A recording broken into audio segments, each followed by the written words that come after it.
ಹೆಬ್ಬೆಳಲು ಶ್ರೀಚಕ್ರಮಾತಾ YouTube channel ವೀಕ್ಷಕರಿಗೆ ನನ್ನ ಹೃತ್ಪೂರ್ವಕ ನಮಸ್ಕಾರಗಳು. ಸುಭಾಷಿತ: ನಾವು ಮಾಡುವ ಎಲ್ಲ ಕೆಲಸಗಳಿಗೂ ಸಕಾರಾತ್ಮಕ ಪ್ರತಿಫಲ ಸಿಗುತ್ತದೆ ಎಂದೇನಿಲ್ಲ, ಆದರೆ ಅಂಥ ಪ್ರತಿಫಲ ಸಿಗುವುದಿಲ್ಲವೆಂದು ಕೆಲಸ ಮಾಡದೆ ಇರಬಾರದು. ಪ್ರಯತ್ನ ಮಾಡಿದರೆ ಪ್ರತಿಫಲ ಸಿಕ್ಕೇ ಸಿಗತ್ತೆ.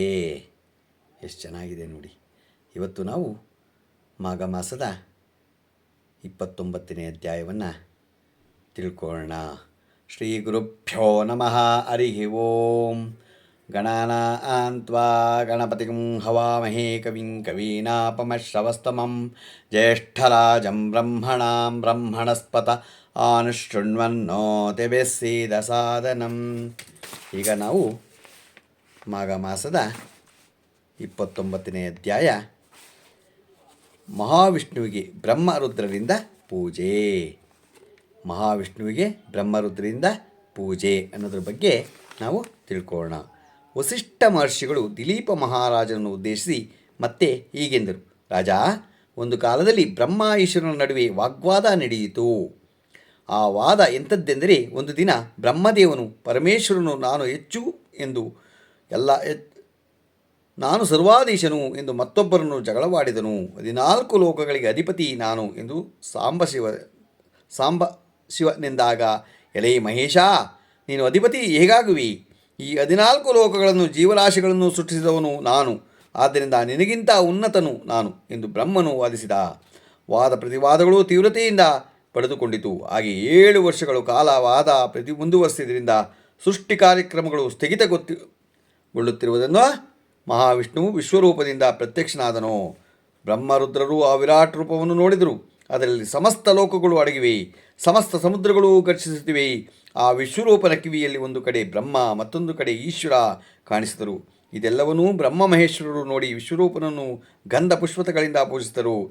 ಆ ವ್ಯಾಪ್ತನನ್ನು, ಆ ವಿರಾಟ ರೂಪನನ್ನು ಯಾರೂ ತಿಳಿದುಕೊಂಡು ಬರುವರೋ ಅವರೇ ಅಧಿಕ ಎಂದು ನಿಶ್ಚಯಿಸಿ ಹೊರಟರು. ಹಾಗೆ ಅವರು 1000 ವರ್ಷ ಅಲೆದಾಡಿದರು ಹೊರತು ಆ ವಿರಾಟ್ ಸ್ವರೂಪವನ್ನು ಆದಿ ಅಂತ್ಯಗಳನ್ನು ಅರಿತುಕೊಳ್ಳಲಾರದೆ ಬೇಸತ್ತು ಮತ್ತೆ ಯಥಾಸ್ಥಾನಕ್ಕೆ ಬಂದು ಹೀಗೆ ಪೇಚಾಡ್ತಾರೆ. 1000 ವರ್ಷ ರಾತ್ರಿ ಹಗಲು ತಿರುಗಿ ಸಾಕಾಯಿತೇ ಹೊರತು ಆ ವಿರಾಟ್ ರೂಪನ ಆದಿ ಅಂತ್ಯಗಳನ್ನು ಅರಿತುಕೊಳ್ಳಲಾರದೆ ಹೋದೆವು. ಆದರೆ ನಾವಿಬ್ಬರೂ ಅಧಿಕರಲ್ಲ. ಈ ಸೃಷ್ಟಿಗೆಲ್ಲ ಮೂಲ ಕಾರಕನು ಮಹಾವಿಷ್ಣುವೇ. ಈತನೇ ಸೃಷ್ಟಿಕರ್ತ, ಈತನ ಲಯಕಾರಕ, ಈತನೇ ಸರ್ವಾಂತರ್ಯಾಮಿ, ಜಗತ್ತನ್ನು ಉದರಲ್ಲಿಟ್ಟುಕೊಂಡು ಕಾಪಾಡುವ ಕಲ್ಯಾಣಧಾಮ. ಈತನೇ ಸೂರ್ಯ, ಚಂದ್ರ, ಅಗ್ನಿ, ವಾಯು, ಯಮ, ಸರ್ವಲೋಕಗಳಿಗೂ ಏಕೈಕನಾಥನು. ಅಂತಹ ಮಹಾನುಭಾವನಾದ ನಾರಾಯಣನೇ ಅಧಿಕನು, ನಾವಿಬ್ಬರೂ ಅಧಿಕರಾಗುವುದಿಲ್ಲ ಎಂದು ನಿಶ್ಚಯಿಸಿಕೊಂಡು ವಿಷ್ಣು ಮೂರ್ತಿಯನ್ನು ಸ್ತೋತ್ರ ಮಾಡಿದಾಗ ಆತ ತನ್ನ ವಿರಾಟ್ ಸ್ವರೂಪದಿಂದ ಯಥಾರೂಪವನ್ನು ತಳೆದು, ನೀವಿಬ್ಬರೂ ಬಹಳ ಕಾಲದಿಂದಲೂ ಜಗಳವಾಡಿದ ವಿಷಯದ ಕುರಿತು ನಿನಗೆ ಜ್ಞಾನೋದಯವಾಗುವುದಕ್ಕಾಗಿಯೇ ನಾನು ಈ ವಿಶ್ವರೂಪವನ್ನು ನಿನಗೆ ತೋರಿಸಿದೆ. ನನ್ನ ರೂಪಕ್ಕೆ ಆದಿ ಅಂತ್ಯಗಳನ್ನು ಕೊಂಡುಕೊಳ್ಳಲಾರದೆ ಅಚೇತನಾಗಿ ನಿಮ್ಮ ಕಲಹವನ್ನು ನಿಲ್ಲಿಸಿದಿರಿ. ಸಮಸ್ತ ಭೂಮಂಡಲಕ್ಕೆ, ಸಮಸ್ತ ಪ್ರಾಣಿಕೋಟಿಗೆ, ಸಮಸ್ತ ದೇವತೆಗಳಿಗೆ ಸೃಷ್ಟಿಕರ್ತನು ನಾನೇ ಎಂದು ಗ್ರಹಿಸಿ ಸ್ತೋತ್ರ ಮಾಡಿದಿರಿ. ನೀವು ಯಾಕೆ ಜಗಳವಾಡಿದರೋ ಹೇಳುತ್ತೇನೆ ಕೇಳಿ. ನೀವಿಬ್ಬರೂ ರಜೋತಮೋ ಗಣಗಳಿಗೆ ಬದ್ಧರಾಗಿದ್ದೀರಿ. ಸಮಸ್ತ ಸರ್ವ ಅಜಸ್ತೋಮ ಗುಣಗಳೆಂಬ 3 ಗುಣಗಳು ಇರುವವನು ಶ್ರೇಷ್ಠ. ಆತನೇ ತೇಜೋವಂತ. ಸೃಷ್ಟಿಗೆ ಪೂರ್ವದಲ್ಲಿ ಈ ವಿಶ್ವವೆಲ್ಲ ಕತ್ತಲಾಯಿತು. ಪಂಚಭೂತಗಳಲ್ಲಿ ಸೃಷ್ಟಿಸಲ್ಪಡುವ ಆಗ ನಾನೇ ಸೃಷ್ಟಿಸಲು ಉಪಕ್ರಮಿಸಿದೆ. ಒಂದು ಬಂಗಾರದ ಗೋಳವನ್ನು ಮಾಡಿ ಅದಕ್ಕೆ ಅವಯವ ಸ್ಫುಟ ಉಂಟಾಗಿಸಿ 3 ರೂಪಗಳನ್ನಾಗಿ ಮಾಡಿದೆ.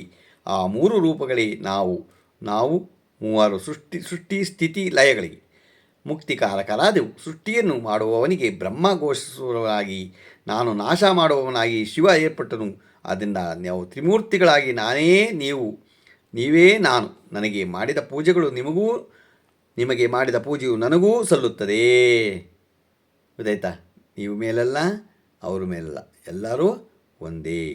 ಆದ್ದರಿಂದ ನಿಮ್ಮಿಬ್ಬರಲ್ಲಿ ಭೇದವಿಲ್ಲ. ಮೊದಲಲ್ಲಿದ್ದ ಭೇದ ಈಗೀಗ ಉಂಟಾಯಿತು. ನಿಮಗಿರುವ ರಜಸ್ತಮ ಗುಣಗಳು ಪ್ರಭಾವದಿಂದಲೇ ಅಹಂಕಾರ ಪೂರಿತರಾಗಿ ಈ ರೀತಿ ವರ್ತಿಸಿದಿರಿ. ಆದ್ದರಿಂದ ಶಾಂತರಾಗಿರಿ. ನೀವು ಬ್ರಹ್ಮದೇವ, ಸಮಸ್ತ ಪ್ರಾಣಿಗಳನ್ನು ಸೃಷ್ಟಿಸುವ ಸೃಷ್ಟಿಕರ್ತ, ವೇದಗಳಿಗೆ ಸ್ಥಾನಭೂತನು. ಸ್ವಶಕ್ತಿಯಿಂದ ಯೋಗವನ್ನು ಹೊಂದಿ ನನ್ನ ನಾಭಿ ಕಮಲದಲ್ಲಿ ಜನಿಸಿದೆ. ಆದ್ದರಿಂದ ನಿನಗೂ ನನಗೂ ಭೇದವಿಲ್ಲವೆಂದು ಶ್ರೀಮನ್ ಮಹಾವಿಷ್ಣು ಬ್ರಹ್ಮನು ಸಮಾಧಾನ ಮಾಡಿದ ನಂತರ ಶಿವನ ಕಡೆ ತಿರುಗಿ, ಓ ಸಾಂಬಶಿವ, ನೀನು ಸಮಸ್ತ ಲೋಕಗಳಿಗೆ ಆಧಾರಕರ್ತನು, ದೇವತೆಗಳಿಂದ ಸದಾ ಪೂಜಿಸಲ್ಪಡುವವನು, ಪರಮಾನಂದ ಸ್ವರೂಪವನು, ಶರಣಾಗತ ರಕ್ಷಕನು, ಬ್ರಹ್ಮಜ್ಞಾನಿಯು, ಪ್ರಳಯಕಾಲ ರುದ್ರನು, ಓಂಕಾರ ಸ್ವರೂಪನು, ಪರಮೇಶ್ವರನೇ ನಿನ್ನ ಘನತೆಯನ್ನು ಅರಿಯಲು ಬಯಸಿ ನಾರದರು ಒಂದು ದಿನ ನನ್ನ ಬಳಿ ಒಂದು ಶಂಕರನ ಮಹಿಮೆಯನ್ನು ವಿವರಿಸುವಂತೆ ಕೋರಿದಾಗ ಆತನಿಗೆ ನಿನ್ನ ಚರಿತೆಯನ್ನು ತಿಳಿಸಿದೆ. ಅದರಿಂದ ನಾರದನು ನಿನ್ನನ್ನು ಅನೇಕ ರೀತಿಯಲ್ಲಿ ಸ್ತೋತ್ರ ಮಾಡುತ್ತಿದ್ದಾನೆ. ನಾರದನಿಂದ ಸಮಸ್ತ ಲೋಕಗಳಿಗೆ ನಿನ್ನ ಮಹಿಮೆ ತಿಳಿಯಿತು. ನೀನು ಪರಬ್ರಹ್ಮ, ಈ ಪ್ರಪಂಚವೆಲ್ಲವೂ ನಿನ್ನ ರೂಪವೇ, ನನ್ನಂತೆಯೇ ನೀನು ಎಲ್ಲ ಕಡೆ ವ್ಯಾಪಿಸಿರುವೆ. ನಿನಗೂ ನನಗೂ ಭೇದವಿಲ್ಲ. ಕೋಟಿ ಸೂರ್ಯ ಪ್ರಕಾಶಿತನು, ಮೇರು ಪರ್ವತ ನಿವಾಸಿಯು, ಸರ್ವ ಪ್ರಪಂಚವನ್ನು ನಿನ್ನ ರೌದ್ರ ರೂಪದಿಂದಲೇ ನಾಶ ಮಾಡಬಲ್ಲಿ. ನಿನ್ನ ಕೋಪಾಗ್ನಿಗೆ ಮೂರು ಲೋಕಗಳಿಗೂ ಗಡಗಡ ನಡುಗುತ್ತಿವೆ. ನೀನು ಶಕ್ತಿ ಸ್ವರೂಪನು, ಅನಂತನು, ಅಧಿದೇವನು, ಆತ್ಮಸ್ವರೂಪವನು. ಭಕ್ತನು ನಿನ್ನನ್ನು ಶಿವಶಿವ ಎಂದು ಪ್ರಾರ್ಥಿಸಿದರೆ ಮಾತ್ರಕ್ಕೆ ಅವರ ಕಷ್ಟಗಳು ಹೋಗಲಾಡಿಸುವನೋ. ಅಂತಹ ನೀನು ಇಷ್ಟು ಹಠಕ್ಕಿಳೆ ಯಾವುದು ನ್ಯಾಯವೇ? ನಾನೇ ನೀನು. ಆದ್ದರಿಂದಲೇ ಶಿವ ಕೇಶವರೆಂದು ನಮ್ಮನ್ನು ಭಕ್ತರು ಪೂಜಿಸುತ್ತಿದ್ದಾರೆ. ನೀನು ನಿರ್ವಿಕಲ್ಪ, ನಿರಾಡಂಬರನು, ತ್ರಿನೇತ್ರನು, ಸದಾ ಧ್ಯಾನ ಸ್ವರೂಪನು. ಭಕ್ತನು ನಿನ್ನನ್ನು ಧ್ಯಾನಿಸುತ್ತಾರೆ. ಭಕ್ತರಿಗೆ ನೀನು ವರಪ್ರದಾನ ಮಾಡುವಿ. ಪಾರ್ವತೀದೇವಿಗೆ ನೀನು ಅರ್ಧ ಶರೀರವನ್ನಿತ್ತು ಅರ್ಧ ನಾರೀಶ್ವರನಾದೆ.